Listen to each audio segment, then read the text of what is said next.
இளையராஜா எப்பொழுதுமே இவர்கள் வைக்கிற ஒரு பிராமண அடிமையாக அவர் இருக்கிறார். யார் வைக்கிறது? நம்ம சமூக வலைத்தளம். அதை ஏன் பிராமண அடிமையா நீங்க எடுத்துக்கிறீங்க?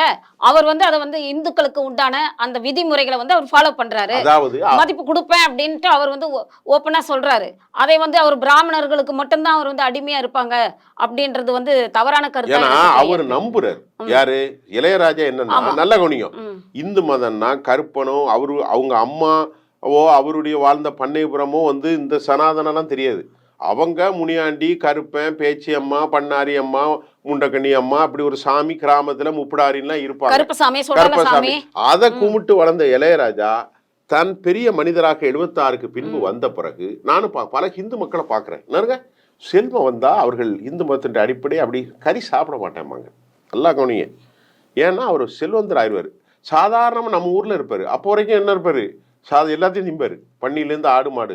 கொஞ்சம் செல்வம் பெரிய பில்டரா, பெரிய ஒரு ப்ரமோட்டரா, அல்லது ஒரு பெரிய இசை கலைஞரா வந்தவொடனே, தொழில் அதிபர் ஆனவுடனே, நான் இப்போ பதவி வரும்போது பணிவும் பதவி வரும்போது இவர்கள் சனாதனவாதியாக மாறுகிறார்கள். அப்ப அவங்க மனசுல என்ன சொல்லுதுன்னா, எல்லாம் பொய்டா,